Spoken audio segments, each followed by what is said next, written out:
Hey, we made it. We're live. Thank you, everybody, for making it. Um, Welcome to Tarot by the Bay. Today, we have a wonderful guest appearance made by Shawna Ristic. Shawna? Hello, everybody. Okay, so um, again, I met Shawna about 10 years ago at an IANS International Study for Near Death, International Association for Near Death Studies, where Dr. Raymond Moody gave a talk. And at the end of the talk, he introduced Shawna to us all, and she shared her near death experience with us. Since then, I've basically maintained a relationship on and off again with Shawna for about 10 years, mostly on recently because she's also a certified massage therapist. And David, through years working at Safeway as a checker, my lower back is futzed up, and she keeps me from going through what would normally I would describe as debilitating pain for when my back arthritis does flare up. Um, Shawna, why don't you tell us a little bit about yourself, your journey, how you ended up on the show today? Well, David, because you're awesome and because we spend so much time together. Um, uh, I'm a massage therapist in California, also an intuitive healer. I work with people at distance over Zoom, over phone, and in person. Fixing bodies a lot of times in person and fixing minds and souls, at distance. I had a car accident when I was 19 and I was in a near death experience. And when I came out of that, I realized my goal was to help people heal and find their way home. And we talked about it last time, I was intuitive as a kiddo, but I'd kind of shut a lot of that down and that all kind of popped back open. And over the years of, after about 3 years of healing, that I found my way into massage school and started my practice as a massage therapist. And then as I was working with people, information would just come up during sessions. And eventually, over the last 20, 30 years of doing this, I've learned how to communicate with this council that I met on the other side while I'm on this side. And they give me information to help people. And sometimes it's physical stuff. Sometimes we can move energy and actually have physical healings. Sometimes it's communicating with deceased loved ones who show up. There's a whole gamut of things that happen. So, and right now I'm also, launching my program to move my business less location based and more online, and working with people who are stuck in life and ready to move forward and need a spiritual perspective to integrate their experiences that are happening to them, especially their spiritual experiences, because now we're starting to talk about them, thank God. And helping them develop their intuition. Do you think all the political turmoil that we're in right now, does this play a part in? Is there like a correlation between the political turmoil we're seeing in this country and even throughout the world in the thinning of the veil that seems to be happening with the age of Aquarius? Any thoughts on that? I mean, I would say that yes. I just hit her with a bunch of buzzwords. Well, no, I think that, yeah, totally. I think that absolutely there's a connection. As I think I might have shared with you last time, that I see that a lot of what's coming up right now is a product of people doing their spiritual work and starting to raise their level of consciousness and decrease the shadow that's in their lives. And then that's making those from the bottom kind of bubble up that haven't been doing the work and have to start looking at, coming into the light, to start looking at maybe what's been causing a lot of this harshness and this restrictions in our movements. How do you say that? A lot of the suffering that we've been creating on this planet, which, we can see is kind of really coming to the forefront right now, all the suffering and the harshness and the way that we treat each other. I mean, it's really in everybody's face. And I think that those things, just like on a personal level, how our shadow comes up to be dealt with and healed, and we start having weird reactions to things, or life gets really hard and forces us to have to look at what we're doing. That's what's happening on the collective. And this is what we came for, right? I mean, as souls, isn't this what we came for, right? I was kind of starting to think like maybe I missed the boat for a moment there. I was like, did I come in? I thought I came in for like a big shift in consciousness on this planet. And then I was like, maybe nothing's going to happen. And then about 10 years ago, Boom. everything broke loose. And I'm like, oh, and it's intense out there, but this is why we're here, right? Let's shift this for the betterment of all. No longer are we doing crazy stuff to ourselves, but keeping it hidden and not telling people, both on a personal and a collective level. And now it's out there, and we're all going to have to face it and deal with it and move this collective to something that supports us all.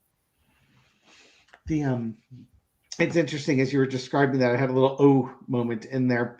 As you know, the SNAP benefits are being withheld from about 40 million Americans. And recently there was a court order stating that there's a contingency fund that the USDA has that they're supposed to use to help fund SNAP benefits. There was a lawsuit put out by a bunch of attorney generals in multiple states forcing the government to use that money, and it was backed up by the courts recently. That got me really excited. Trump just went out there on Truth Social and said that he has no intention of funding SNAP programs, and he's blaming the Democrats for the government shutdown, and SNAP doesn't get funded until the Democrats end the shutdown. Except for who's in charge? Who's in charge, by the way? Who's in charge? Caroline Leavitt went out there to clarify that what he meant to say was they will be following the court orders, but it's going to take a while. So even though the courts have ordered it, the vibe I'm getting is the administration's going to really slow walk the implementation and paying of it. So even though they're supposed to pay, they have no intention of doing it anytime soon. Right. And the court also didn't say how much funding they needed to do it, because one of the courts said, well, you can reduce funding. Well, if you reduce funding to 1/10 of what you normally could, is that really helping the people that rely on SNAP benefits? Mm-hmm. And if you delay it, say 4 to 6 weeks, and you're only funding it maybe a third, you're still forcing people to suffer. Ultimately, I think it's a play the Republicans are making to force the Democrats to capitulate to their budget. I mean, it absolutely is, and Trump feels like that suffering is leverage. Yeah. I mean, that's always how he functions, is he makes people suffer in order to get what he wants. Yeah, he uses blackmail or leverage. It just depends on, those are his two techniques. Mm-hmm. The problem is, and I think this is the backlash they're not seeing, and this is what you were touching on earlier, the people that are suffering the most are also the ones that help put this administration in office, their biggest supporters. If they have to start going to their community for assistance, that means they're going to need assistance from everybody in the community, not just the guys that wear the red baseball caps. Right. And when you're hungry and you're down on your luck and somebody shows you some kindness and don't necessarily wear a red baseball cap, you're much more likely, I should say, regardless of the baseball caps, you're much more likely to be kinder and receptive to their values because they helped you when you were down. Yeah. Well, I think that's definitely true. Yeah, in a weird way, this may help heal some of that othering. Yes. I think is your point, Yeah, because it builds a community. And if you have a community, you have a grassroots foundation with which to build everything else off of. And right now, the communities have been fractured. Well, and Trump doesn't really care, because he's just really about the people that are on the level that he functions on. Yeah. Those cronies of his, those people that are functioning in the same strata of culture that he functions on, is all he's listening to and caring about. So that's where his emphasis is going to be. He's not even going to be aware of what everybody else is doing. And he, I think, sees a lot of people as disposable. Yeah, exactly. It kind of his personality. People are just tools, right? On that, as Virginia points out, hungry people are angry people. Yeah. And they don't care. They don't care who's to blame. They just want to be fed.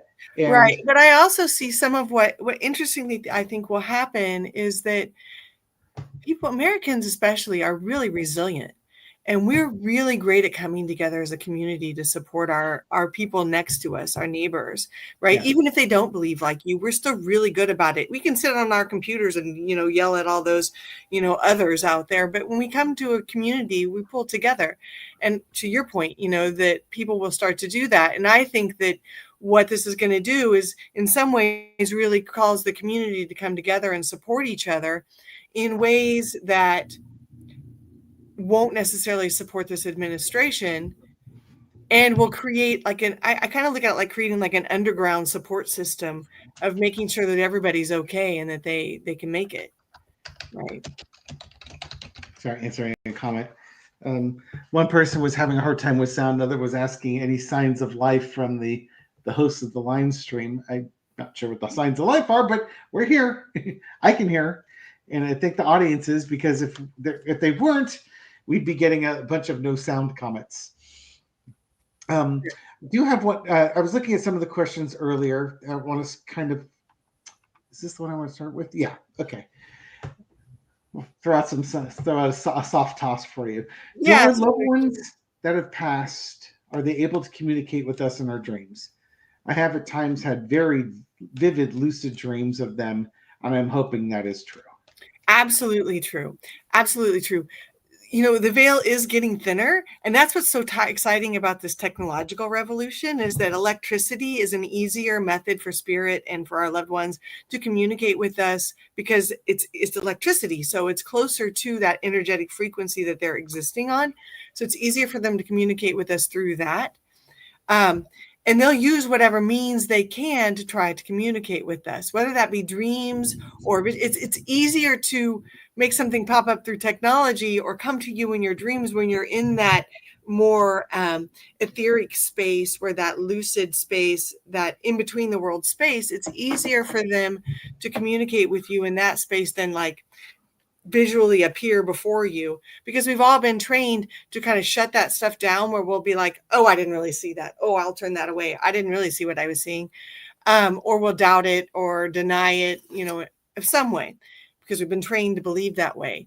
I even think that, you know what I've seen a lot is that I encourage people, when you're after your loved one has passed, especially if it's been a little bit of time and like they randomly pop into your mind, I would really listen to that, because we always think, you'll think about someone who passed and you'll think, oh, they're gone.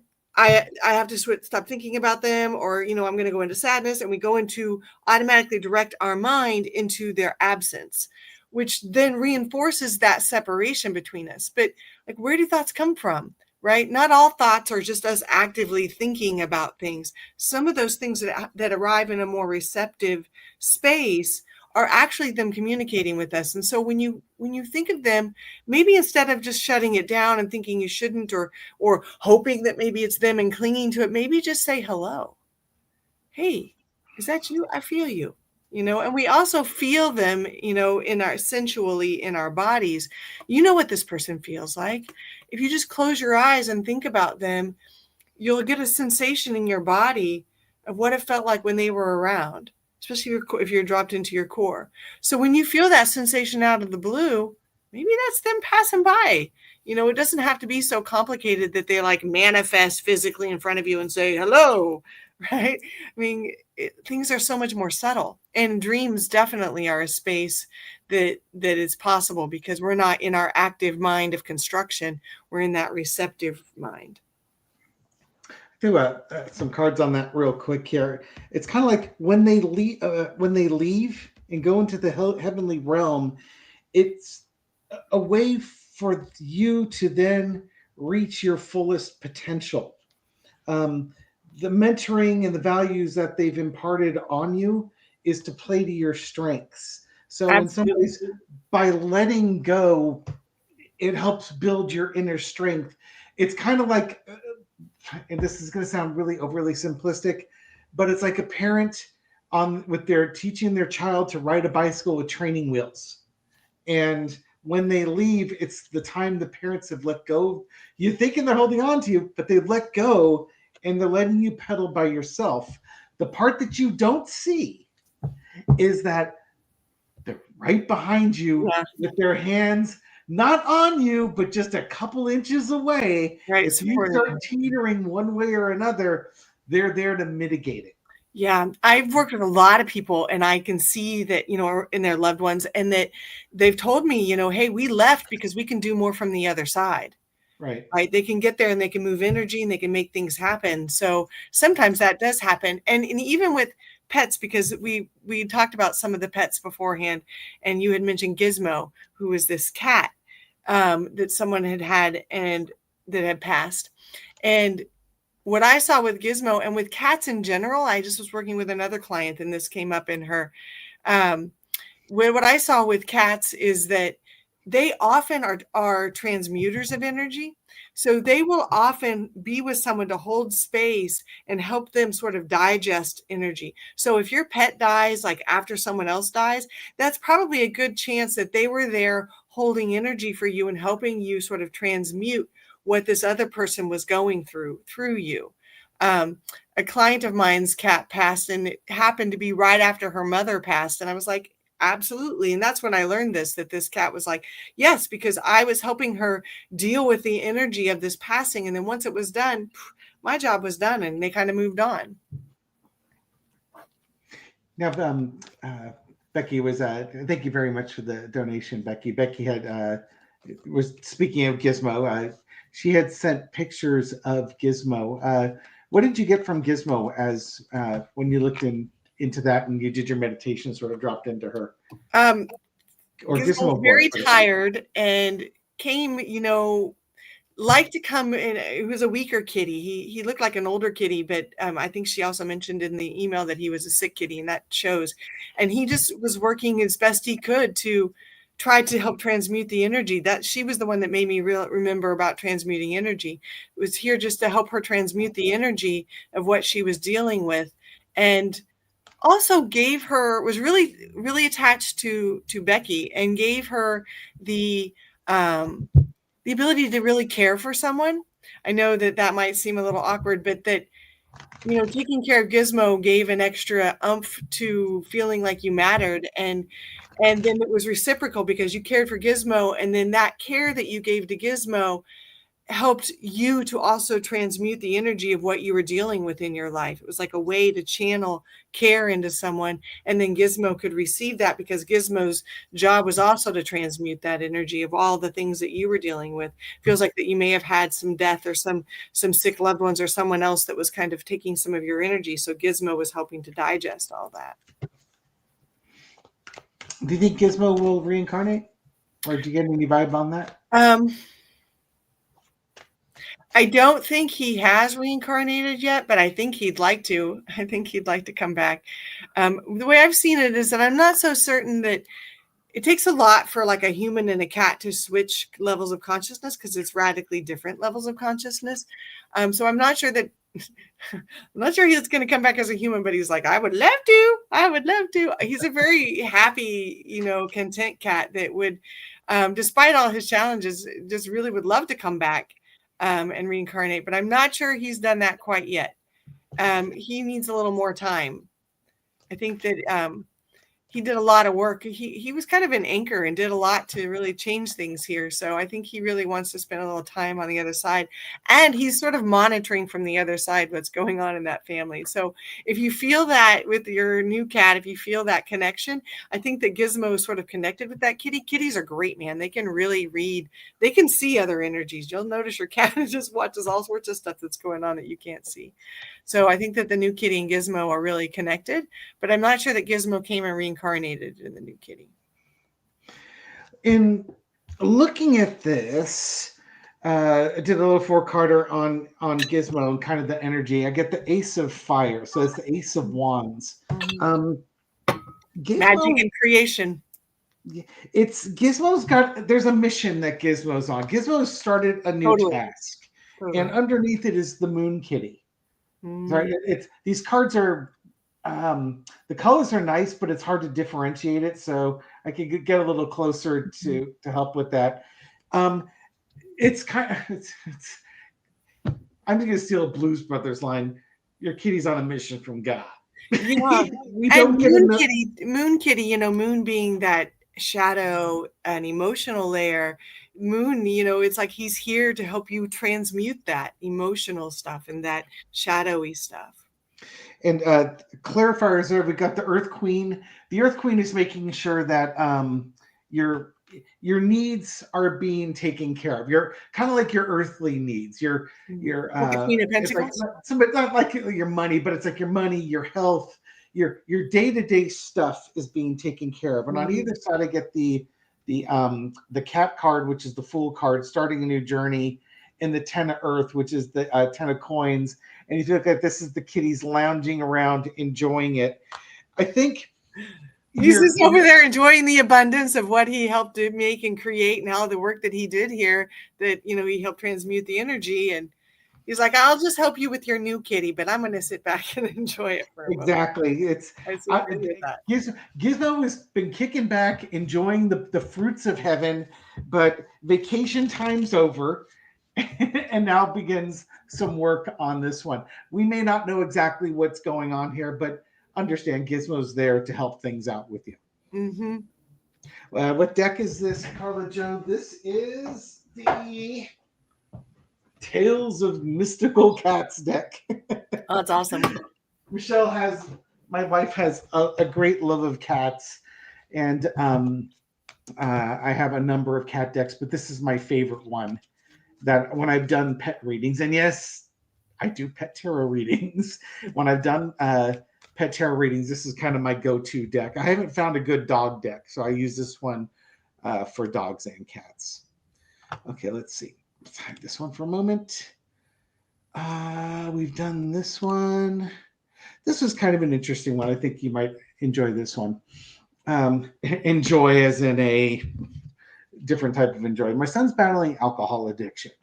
He's sober at the moment, but dealing with an unrelated injury that's making his moving on difficult. Will he be able to conquer this? Get well, get a job, etc. So I don't, definitely it's throw cards often on this helpful for one. me to have their name, their first and last name, but I can go with Jan Kimmons and see if I can find him through her. Okay. If you want, I can while you're meditating on that one, I can throw on that one real quick and buy you Sure, some sure, time. sure. I did tell Sean it's like I'll do the tarot card first, and then while I'm blathering, you can ignore me and Okay, drop it okay. and get the real information to share with folks. But yeah, Jan, if you could share your son's name, uh, just the first name should be. I would think that's going to be good enough. We'll assume for privacy reasons. Okay, I've got him, I think. He's kind of wandering around a little bit lost. He feels like he's a little bit, in his probably in his 20s or something earlier. He feels like a young. If he's not aged that way, then he's a young soul. And he's sort of wandering and lost and kind of trying to figure out where he needs to go next. I think this injury actually maybe in some ways giving him permission to go within and really look at himself and heal. And he doesn't like doing that, but it's a good thing to do. I feel like he may need to go inside a little bit, and it's giving him the opportunity to slow down and not feel so pushed. Sometimes people, when they're dealing with addiction, they feel like they need to jump right in and overcome it and like move into, and then that push can lead to a little bit of anxiety or a little bit of drive that then needs like caffeine or something else that can kind of lead back to the addiction, because that helps them keep that momentum going. And I think that this injury is actually helping him go a little slower so that he can be more methodical about what he's replacing the addiction with and what he's creating in his life. So the more you can support him and, really methodically finding his way, instead of feeling like you need to kind of probe him along to hurry up and get out there and figure it out, the better, and we don't want to get into complacency or, which can also lead back into the addiction, but just really supporting him on discovering who he is at the core of himself and like it's on a soul level, and really feeling his essence that is beyond the addiction and all that. The addiction is just a coping mechanism because something, it helped him to deal with this feeling scattered and all over the place. So the more he can ground and come into himself, the better off he's going to be, and give him the time to do that. And the support, not just absent time, like, oh, just go figure your stuff out, but because he needs guidance and he needs support and love around him. So be your mama, be the mama, and just, love and support him the best you can to find out who he is. I've got to share this spread. 'Cause while Shawna's doing this, he's looking for his path forward. He is bearing the weight of the world on his shoulders. This is a hard journey for him, and he doesn't know where he's going. He doesn't know where he's going. He doesn't know how to get there. But what I've got is the Queen of Wands. You can provide guidance, but it's kind of like a guidance where you have to back off a little bit. Mm-hmm. And exactly. Wheels, have your hands on either side of the training wheel, so when he wobbles, you're there to steady him, and you're going to be steadying him through, leading by example or giving suggestions on different ways for him to handle it, but let him make the decision on it. Because as Shawna was saying, is that the page? Yes, the Page of Pentacles. Yeah, I mean, that's all about learning who he is and figuring out, man, David, you can't make this stuff up. Learning his values and finding out who he is. It's kind of, as Shawna was saying, he needs to take his time with it. Yeah, because he doesn't know where he's going, and it scares him that he doesn't know where he's going. And it's a discovery, supporting him to discover where he's going and learn, try new things, and try what's really going to help him feel, that sense of self and that joy in life. And David, you just went right into my head. it would be nice to know what is the burden that he's carrying, the thing that the pain that he's trying to avoid, or the burden he feels like he needs to carry that is causing that. Because the alcoholism, alcohol addiction is just a coping mechanism for some deep pain. And it just, who wants to deal with pain? Dealing with pain hurts. It sucks. Nobody wants to do that. But I mean, just because we don't want to do it doesn't mean it doesn't need to be done. It's just unpleasant. Right. And I wouldn't say that with him, you necessarily need to dig in what the suffering was that caused him that. I mean, it can be helpful to know, because then you can at least call it out and help him move forward. But it's really about him learning who he is, even beyond that pain, and moving forward, more than having to dig in the suffering and bring it back up and deal all that. I mean, that makes sense. Both are true. Both are necessary, but I don't think that I would not suggest, a lot of times with therapy and stuff, that we end up really digging in more of the pain and digging in it. And that's useful. It's definitely, it needs to be done, but sometimes you can beat a dead horse. Right. And with the Ten of Wands, anything you do to take some small burdens off of them so that they can focus on the big ones is incredibly helpful. Let me switch gears up here with you a little bit on this one. Donna P. I had an NDE and I saw myself floating above my body, and I was an electric blue. Are our souls in color? Mm-hmm. That just makes me think of a lot of interesting things about what she says, because sometimes souls can be in color. Some people do see in color and some people don't. I think it's just like vibration is in the spectrum of light, that you can see color through what vibration it is. They can be in color. I think there's probably a lot of color over there. But what I really find interesting is this, and maybe it's just the way I'm reading it, but she says she saw herself floating above her body. So her perspective wasn't even in the one that was floating, right? Was she seeing herself floating above the body, or was she witnessing her body from being the one floating above it? I think I'm assuming what Donna means is that she was floating above it and she saw her body beneath her. I saw myself. Well, maybe not, because you're talking about a third-person perspective. Yeah. The way it's written, it's a third-person perspective. Yeah. So I'm just really curious about that, because I'm like, well, who was watching? Because that's you. Who's the witness there, right? I think you're right, because then how else would she know she's electric blue if she can't see it from a third-person perspective? Unless she looked down at her arms or something, My wife had a roommate who had a near-death experience after she got very ill and then collapsed, and the paramedics had come to her. And I've heard this before, but she was like in two places at the same time. And she said it was really trippy because part of her was with her body while the paramedics are working with her.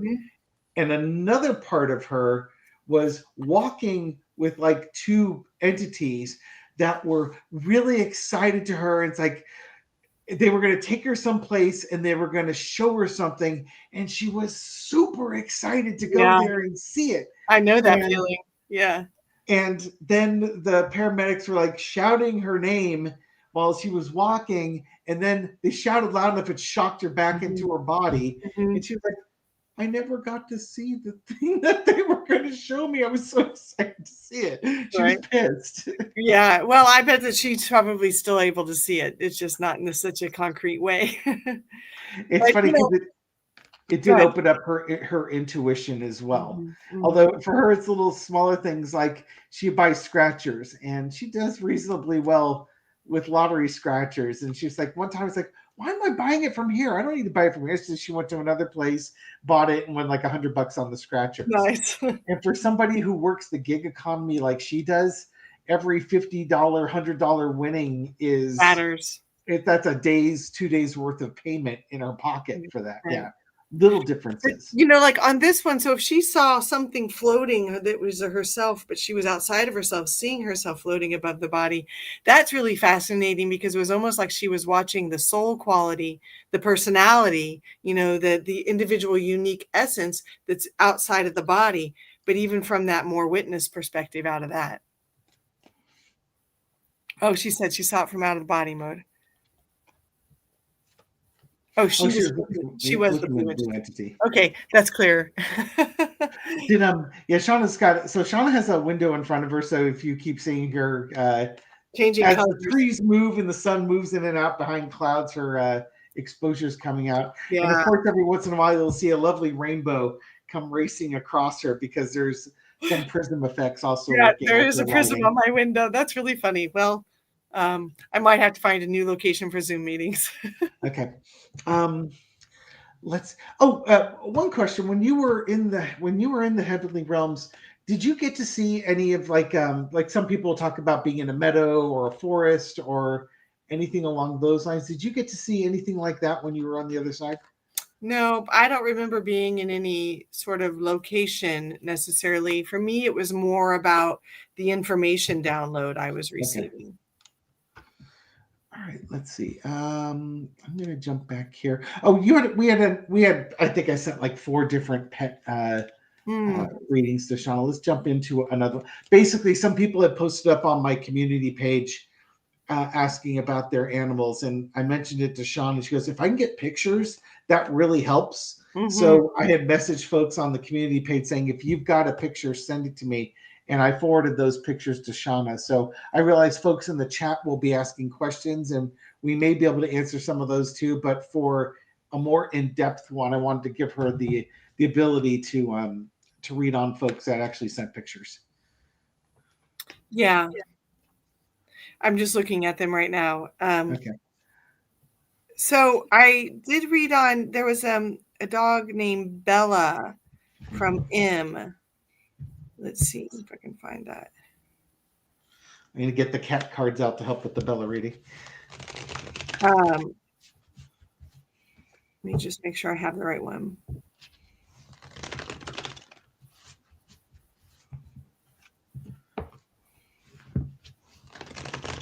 So for the questions, how do you get to the community page?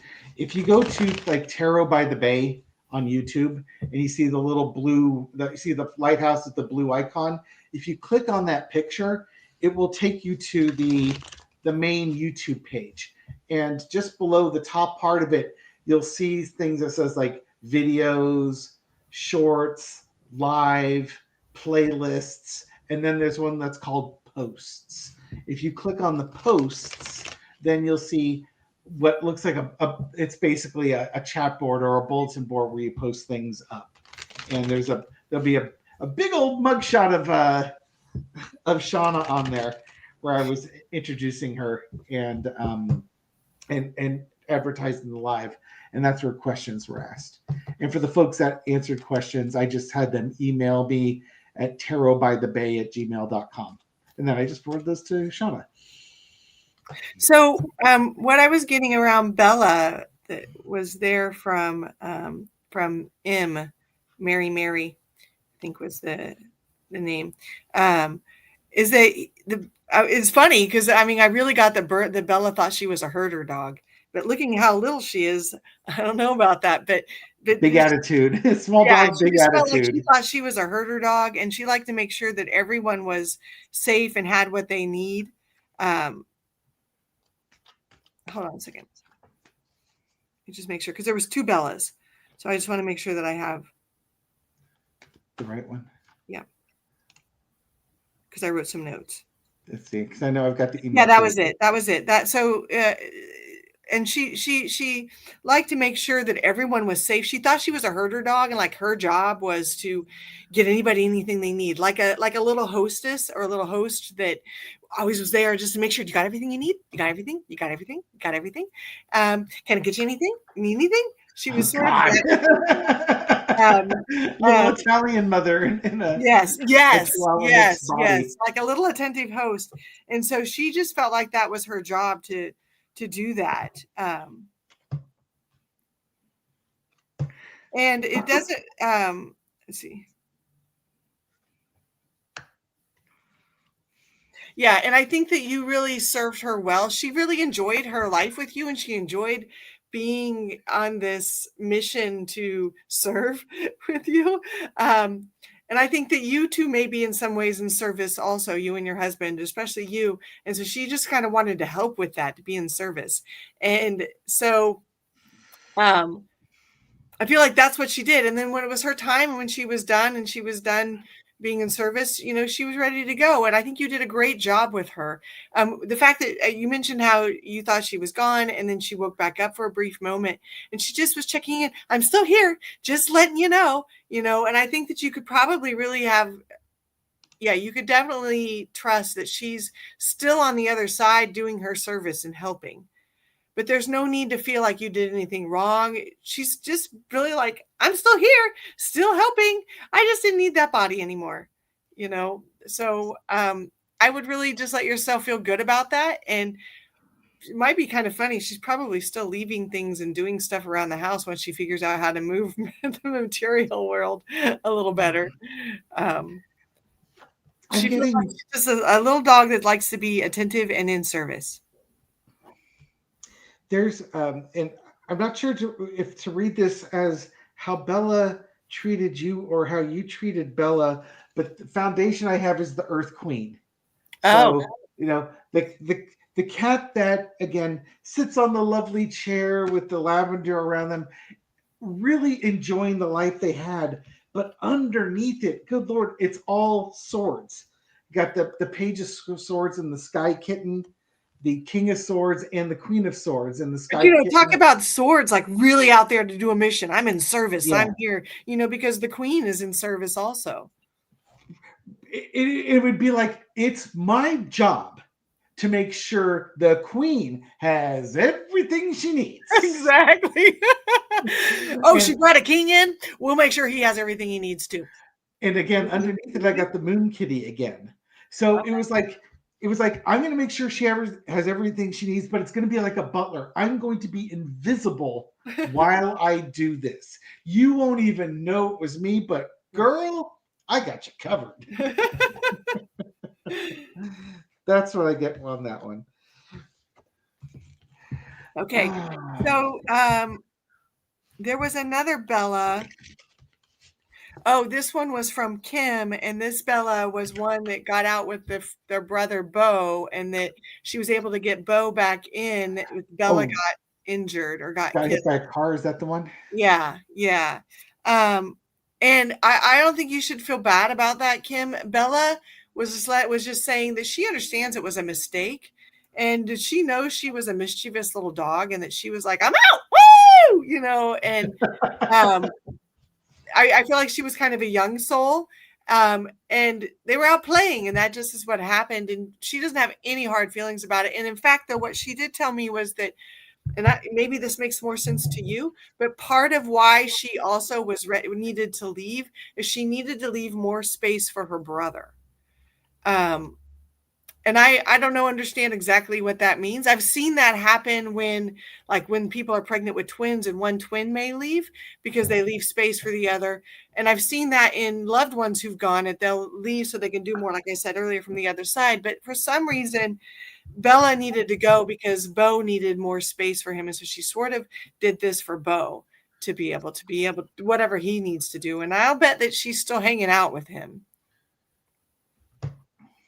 What do you get on that, David? Oh, let me put my cards away here. I was just going to let that one go because it seemed like you had that one nailed on it. So, I was thinking if I was going to read on, but it's like, you know what? She's got this one. I don't need to jump in with it. I'm looking at some more. Again, here's one I think you might enjoy. Okay, so Sue Todd.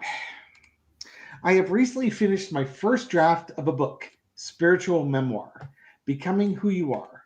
Can you see a route to publish? P.S. I'm also an NDEer.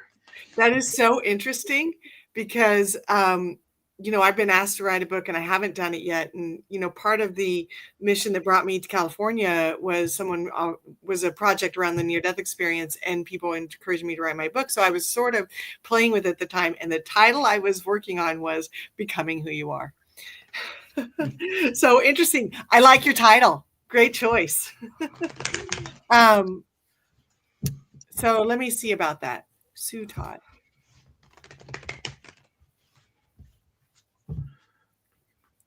So it's really about getting your voice out, Sue, and the story. And you can knock on the doors of publishers, but I just see that it could be really useful to go an unconventional route with this. Like self-publishing route? I don't know if self-publishing is totally the right route, but also going online to do it, because we want to get the book out there, but you also want to get your message out there. And so there may be some way, that could be an advertising way to do it as doing podcasts and stuff, just to get the message out. But it feels like it's the message behind it that's more important.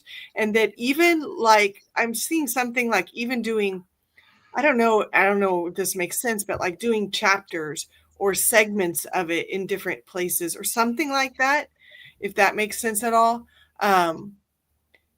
There could be something where it's, I don't know. Do we do that? Do we publish books online and people can come and read them on the internet, like have a paywall or something? I don't know if that happens, but it feels like there's something more creative than traditional that needs to happen with this publishing. More current or something. And like I said, self-publishing is typically a way that I would think about that, but I'm not sure if it just feels like the publisher doesn't matter. It's about getting it out there and getting the message out that matters. And doing that online is the way to go. More than being attached to selling the actual physical copies. Even doing ebooks is a really great way to go. If you do a physical copy of it, that's great, because there are a lot of us old-fashioned folks like myself who love books, and I've got many of them. I love books, and like to have the copy to hold. But this feels like that your message is for younger audiences and for and older audiences, but for current era, and that people really need to know this. And so finding methods that are more like online or more digital is definitely a place that needs to happen for this. What are you getting, David? Okay, what I'm getting here, and I like those ideas. What I'm getting here, I start off with the 10 of coins, which is immediately like, okay, so what's the problem? I think what is the hang up with the publishers? It's making money, because ultimately they're in the business to make money publishing books. Right. Underneath it all, interestingly enough, the shadow card is the death card. So to me, what that means is you need to find a publisher that has previously published books on near death, Mhm. or somebody who has had a near death who has a publishing company, because it's like you're now in their niche. So it's like Right. you need to do some research and go looking for those publishers that embrace that. You Right, know, because if you're going for a publisher, a standard publisher who's just about the money and all of that, and yeah, not about the message so much, then it's probably gonna be the death card. right. And in this one, it's like, look for allies. Look who Mhm. else has used this publisher. Right, Contact them. right. Get them to advocate for you. Because what you're going to want is you want advocates. Share your story with, like uh, God, come on, David, pull out the name here. I give myself permission to remember the name. Oh, poopy. Podcasts and things that interview indie ears, or Yeah, or people that have written NDE books, and I'm drawing Betty J. Eady, for instance. right, like Hay Betty House or is something. I mean, yeah, Hay House is good. Betty's a really well known person. Now, who published Betty's books? If it's a major publisher, yeah, maybe they might take you on. Or Or if you or maybe even team up with other people who have self-published or with smaller publishers and go that route. exactly, I know that when you're working with, from what little I do know, when you're working with big publishers, there's so much changes that happen to your book, and they often will take the copyright, so that it doesn't even become your book anymore, and it can take a long time and be very laborious to get it out there, and it just feels like your message needs to come out. Um, yeah, so I agree with you. I think that that's actually a really good idea, is to find smaller publishers that are more in a niche rather than going for those bigger ones. right, here's a great suggestion. Ozark Mountain Dolores Yeah, Canyon that's a Publishing great Company. idea. Great Something suggestion. like that, because it's you're hitting their wheelhouse, and Mhm, they've already got the customer base there, mhm. which means that your story will be heard. It's one of the things I have with my brother when we discuss topics we want to read on the YouTube channel is, um, we'll talk on topics, but the thing is, it's not only topics that will be of interest to us and interest of the audience, but you have to make sure the audience watches it, because I can do some really incredible work, but if 10 people watch the video, Right. did it Doesn't force matter? that What many maybe people. it Right, matters for those right, 10 people, right. Exactly. but trying to get to thousands of people uh, is very helpful on that Mhm. one. And again, you want people to see your story because it's spreading the word on that. Okay. Thank you, Shawna. That was a good one. Mhm. Okay, let's see. Another one. Let me remove that. How about that?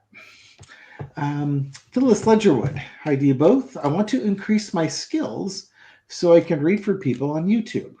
Will I have a following? Build Well, it. I would say this: build it, and they will come. right, right, But you got to put yourself out there. right. Yeah, and, if you wanna talk about building skills, let me know. That's a lot of what I'm doing in my, this masterclass I've created, is teaching people how to do what I do. So let me know if you wanna work together. But I think you could have a following. It just, yeah, you build it and they will come. But let me tap into this.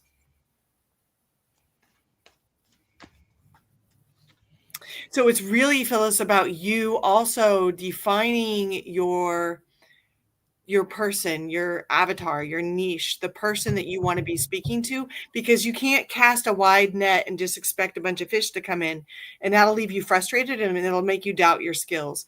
And so what would be better is if you really define, think about the exact person, even give them like a name and an age and a gender, and think about who exactly you want to speak to, because that's going to be a better way to fine tune and get your word out there than trying to just put out there what you're doing. So that's what I would suggest, is really thinking and fine tuning who you want to reach.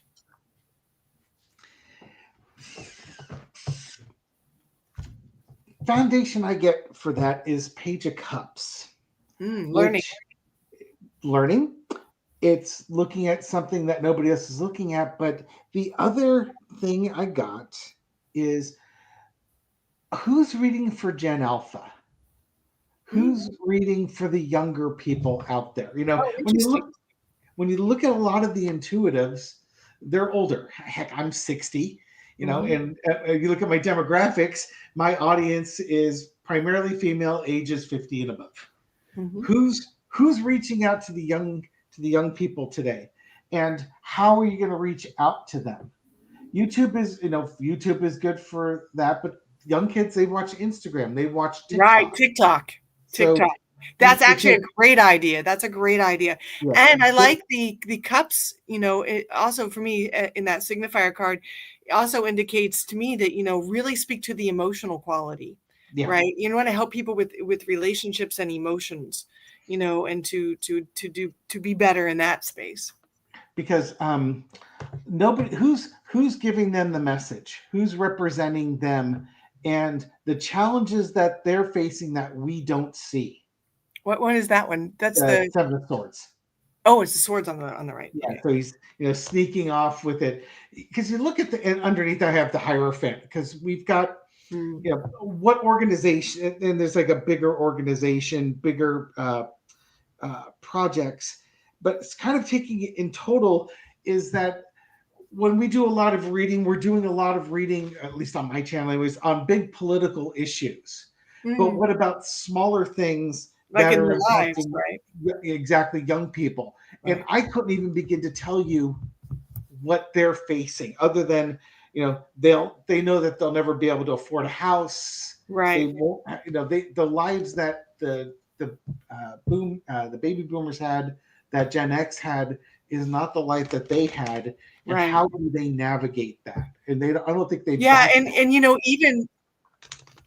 even with, a lot of the other cards, it looks like learning is really a key part of this, like with the Hierophant, and that, she's going to be learning and kind of fine tuning this as she goes. But they're also in that phase of life where they're really learning how to be in this world, right? So I think, really allowing yourself permission to be learning with them is a really great thing to do. And reading on helping them to, like you said, figure out how to be in the world.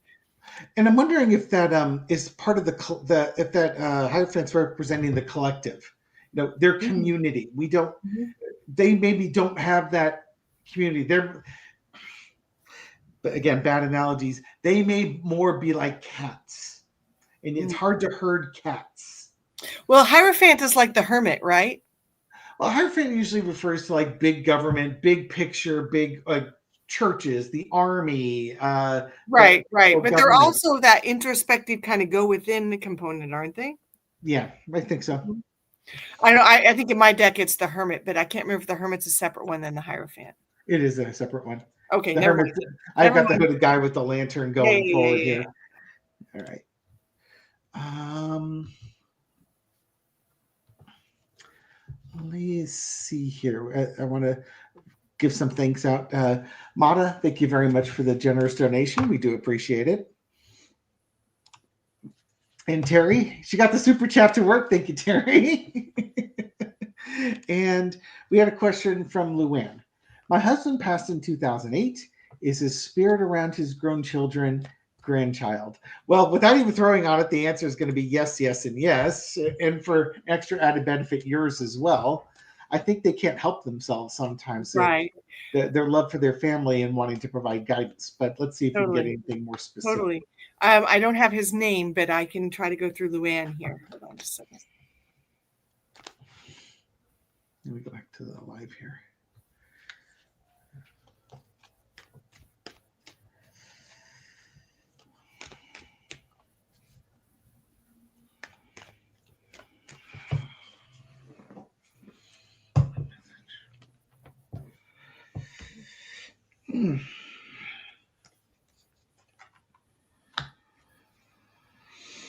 So, Luann, you're someone I would really encourage you, as I was talking earlier about, like, when you think of someone, when they just pop into your mind, that you really embrace the idea that that's him speaking to you.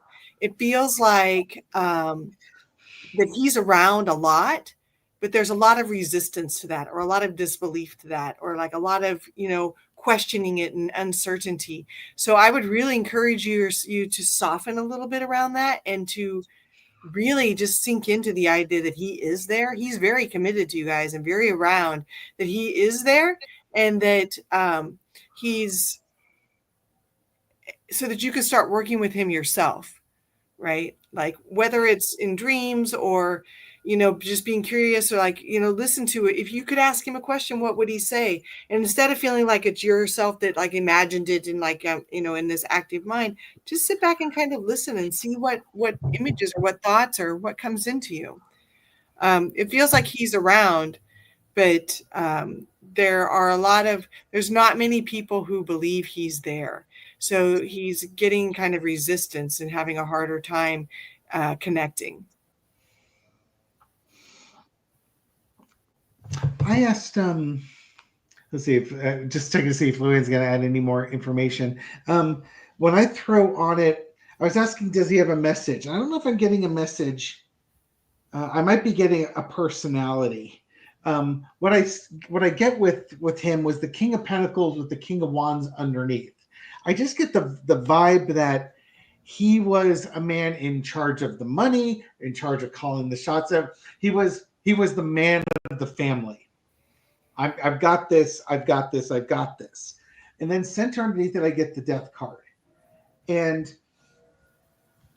with his passing, it's like the decision making with money, the decision on how to go forward was now going to be relinquished from himself to somebody else. And what I get underneath it is the Page of Wands and the Justice card.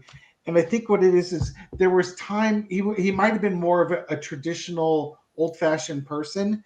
And this was a time where he would have been too rigid on moving the family forward. And this was going to be a time for new ideas to come forward, social justice type things, or young people making the decisions that would have been made for them in the past by an older person in there. I still think he's there to oversee and guide, but I would encourage. It might be just some of that overwhelm to trying to take over what he did that's making that distance that I'm seeing. Yeah. That distrust or that questioning. I'm sorry, you were going to say something. I didn't mean to. No, that was pretty much I had like 2 words left. They're gone now. I'm sorry. Did you have any more? Do we have any more pet ones for you from the emails? And for some reason, I don't know. I don't usually read names because I'm not very good with names in life. And but Brad is coming in, so I don't know if Brad means anything, but I keep getting that name. So when we were connecting in with Luann's thing, so if that means anything to you, I would consult with Brad. Okay. Do we have any more? Did I send you any more emails with? Let's. Yeah. Yes, we have one last one with Coda. Okay. This one, Coda was challenging little guy. I'll pull him up.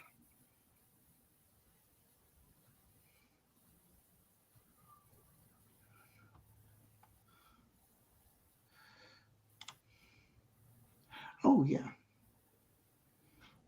There might be another one too. Did we read on Shelby? I have not seen Shelby. Let me forward that one to you again. I was sent that yesterday around lunchtime. So Coda is interesting. He's like an old grandpa.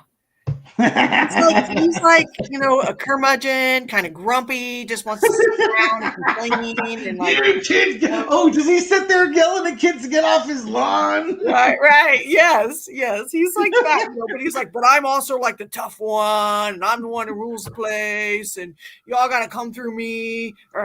He just looks like he's a grumpy grandpa. And he's very protective. So that's a lot of what you're experiencing, especially, and there's a little bit of confusion in that protection because he really wants to protect, especially you. But then there's other people and he's like, well, I'm not sure who am I supposed to protect? He's a little confused about like who to protect. So then he just makes him get a little curmudgeon-y and a little bit grumpy and like, well, I'm just going to protect myself, So I don't know. Sometimes I think with like old grandpas, you just need to crawl on their lap and like snuggle up with them. But,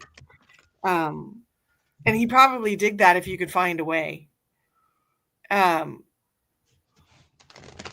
I also feel like he might need, my husband said he's a version of his dad. That might be true. Yeah, kids. And I hiked my pants up to my chest. Yeah, so I would think about how to be with Coda, like how you would be with an old grumpy grandpa.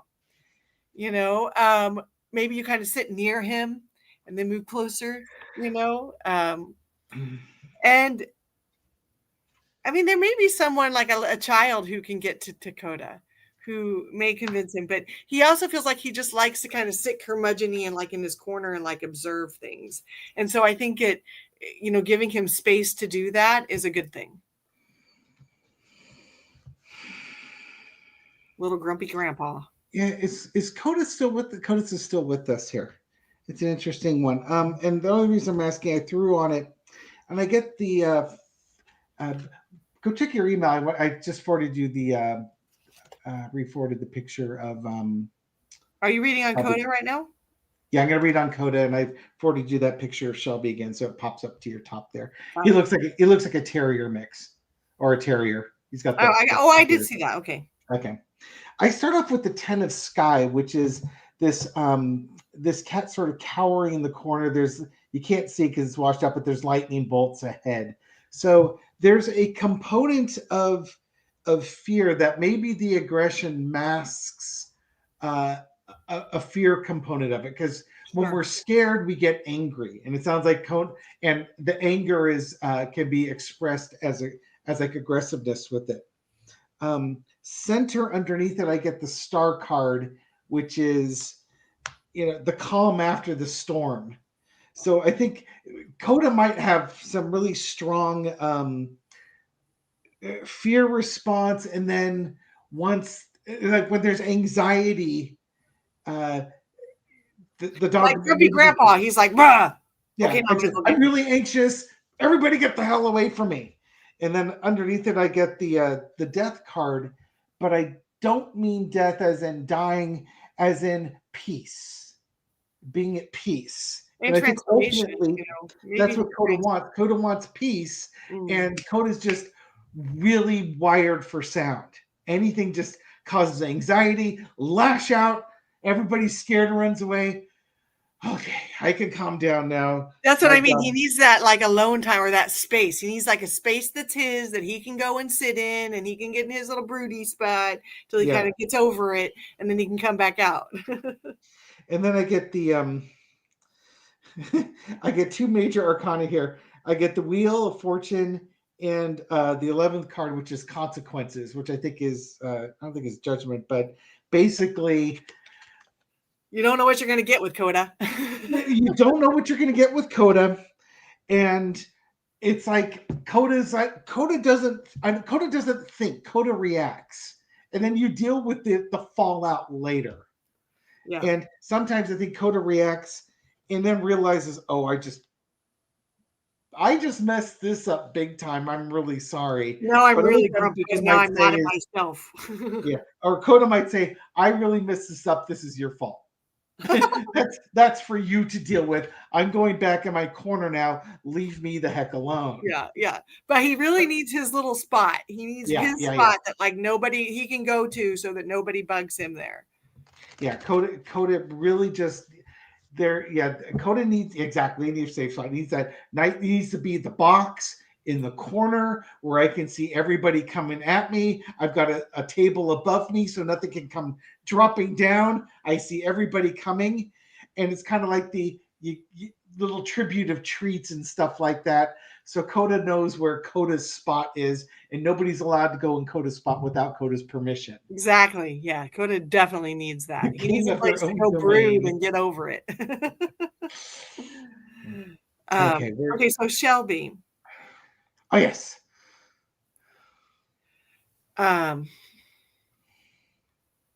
What's Shelby's mom's name or person's name?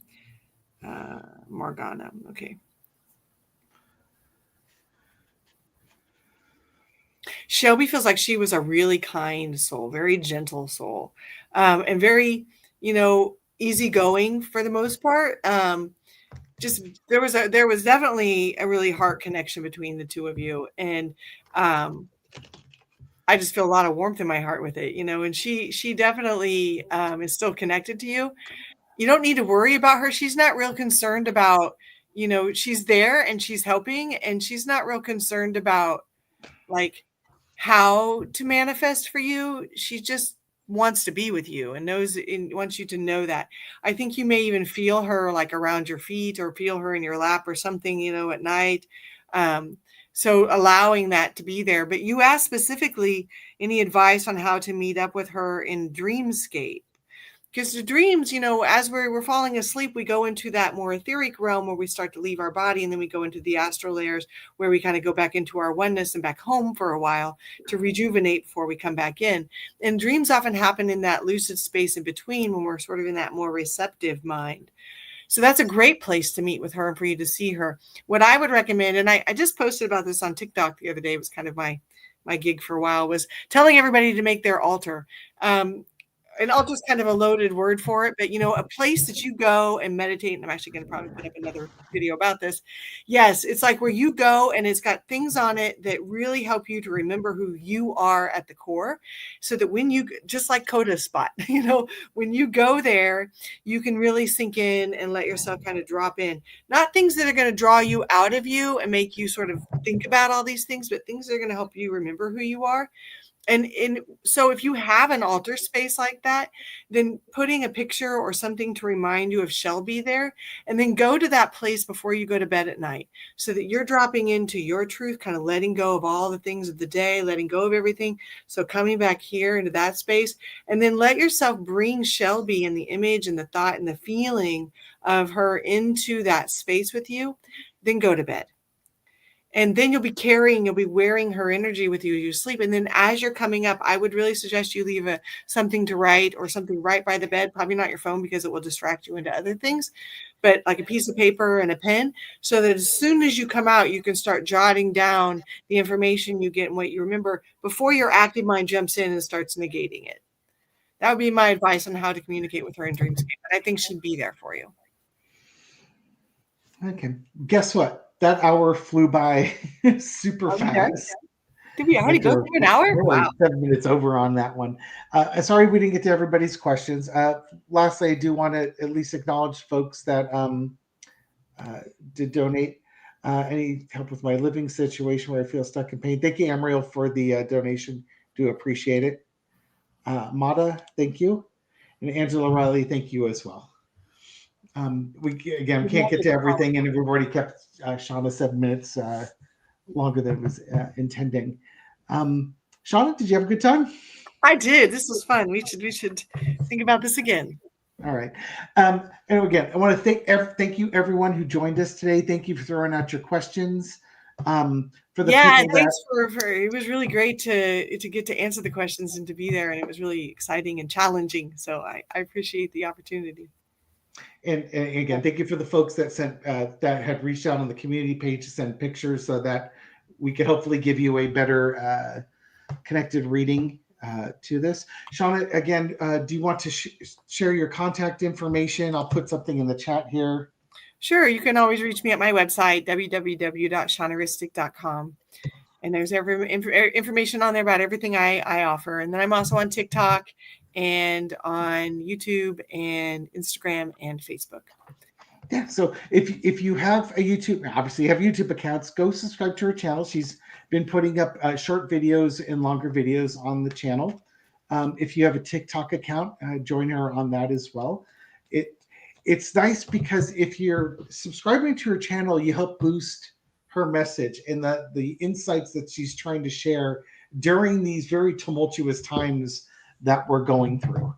And not every reader resonates with every member of the audience, but by boosting this, you get her out there to resonate with the people that will connect with her, and that's going to help them out. And hopefully you're one of those people that connects with her.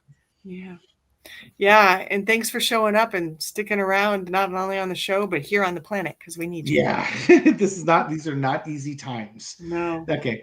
Thank you, everyone. We will catch you on the next video. Take care. Thank you.